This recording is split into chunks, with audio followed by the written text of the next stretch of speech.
to the stage your next act, George Fish, the Fishy One. You just have my t-shirt today.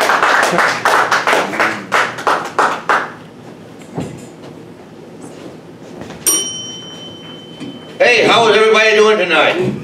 Yeah. You know how I'm doing? I can't complain, I'm going to anyway. You know, usually what I do is edgy, Lenny Bruce, George Carlin-inspired comedy, which in Indiana makes me go over with all the excitement and finesse of a AA representative at a liquor sellers convention. You know, see, the trouble is, what I don't do is vulgar sex and fart jokes, which is why I don't get an audience. You know, for example, I don't tell jokes like this. This is a setup. True story.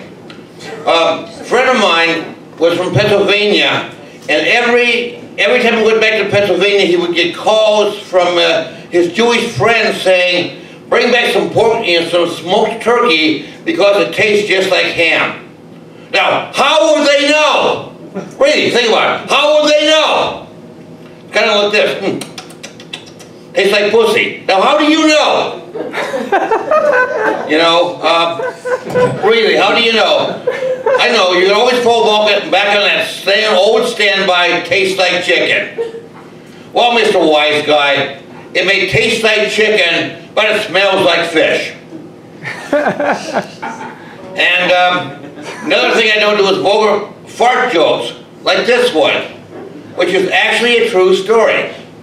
My then girlfriend and I had just finished making love for the first time, and we were lying on the bed, relaxing and feeling good and all that. And earlier that evening I had made the mistake of stuffing myself on a dinner of refried beans, refried bean tacos, and refried bean burritos. I think you know what happened then.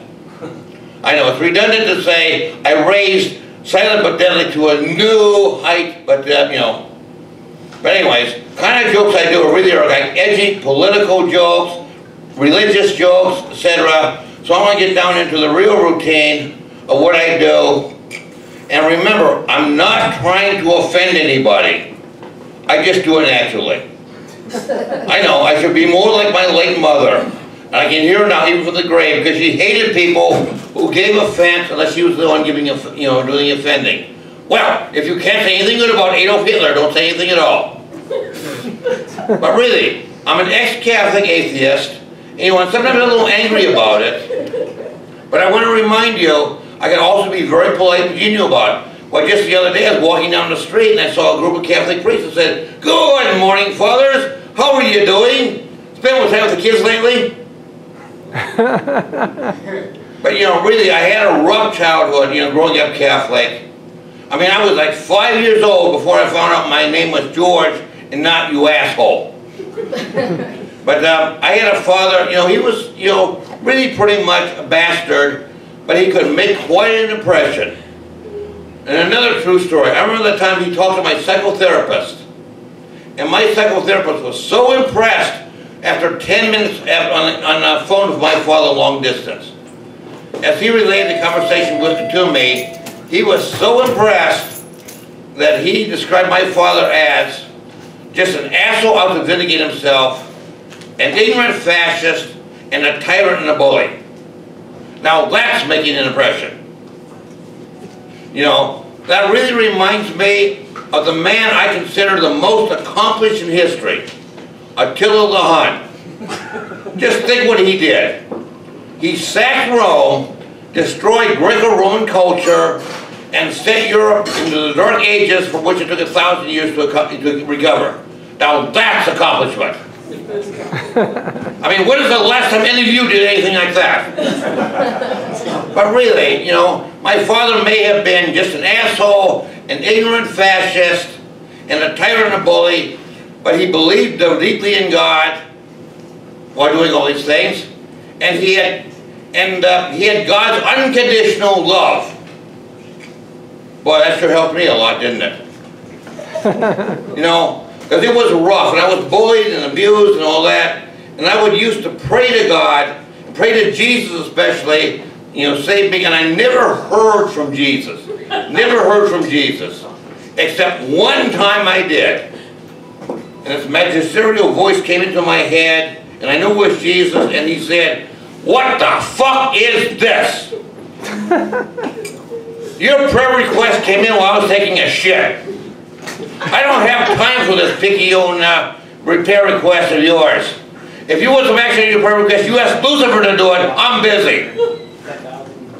But really, you know, lots of people believe in God, and they have like all kinds of special groups for people who believe in God, you know, businessmen for Christ, athletes for Christ, etc.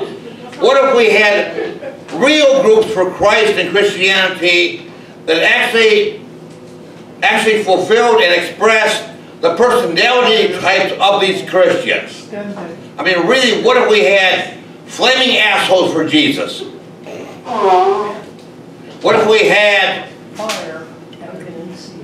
Christian night crusaders of pleasing hypocrisy?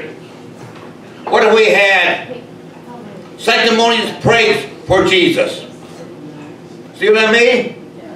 You know, and one of the things about growing up Catholic is that all the girls, especially the very attractive girls, their great ambition was always to seduce a priest. You know, and there's a story about that. There's the 16-year-old girl goes to Catholic school. High school, you know, she is the world's hottest jailbait. She is so hot, she walks past a 90-year-old man. The 90-year-old man just feels like he mainlined a triple straight dose of Viagra. She's that hot. But she's got this thing for one of the priests in the schools. And one of the days she corners him and makes it very, very clear what he wants. And the priest execrates himself by saying, "No, my daughter, that is inappropriate. I must refuse. However," the priest continues, "I'd be very interested in meeting your 8-year-old son." All right, now we've offended the Catholics, let's offend the Jews. Okay? There was this very successful Jewish businessman who had a son who was just about to turn 21, and he wanted to get his son off on a good financial footing, yet keep him firmly in Jewish tradition. So you know what he gave him for his birthday? A liquor store in the Black Ghetto. You know, now, one of the religions no one makes offensive jokes about is Zen Buddhism. However, yes, you know, I am really very fascinated by the idiomatic Zen koans, you know, and I've actually got a couple of my own that I have created especially for this. You know, the Zen master asks the student, "What is the sound of one hand clapping?" The student responds, "What is the sound of one man to clap?" The Zen master and the student are walking up Mount Fuji. When halfway up, the Zen master bends down, picks up a big stick, turns around and begins beating the student. The student protests, "Master, master, why do you beat me?" The Zen master responds, "Because I am the meanest son of a bitch on the mountain." And you know, a lot of people are really excited about the Pope's new encyclical Laudato Si on climate change. You know, and the U.S. Conference of Catholic Bishops says it's going to carry out the message of Laudato Si to the American public. So what's the first thing they do after that? After the first official act that they do? They issue a report denouncing pornography. Oh yeah. Why? Because it makes people masturbate. Now that's a big, big no-no in the Catholic Church. You realize in the Catholic Church, that's the same as committing murder? And you are really. You're preventing 10 million souls from going to heaven by your act of using your right hand. You know, it's also a way of getting in the way of chaste relationships and marriage. Which means, you know, it's all for reproduction, so don't get too adventurous in your sex. But anyways, I guess it's about time to leave. And I know with great relief you're glad I'm taking off. But I do want to say, honor your bartender Dave. Be sure to tip him right. Don't just grab him by the shoulders and lean on one side. And remember, if he thinks your tip's excessive, I'm sure he'll feel free to give you change.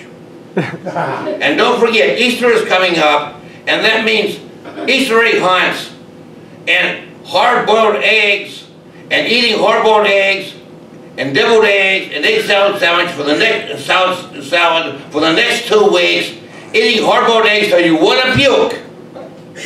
So welcome to Easter, and thank you.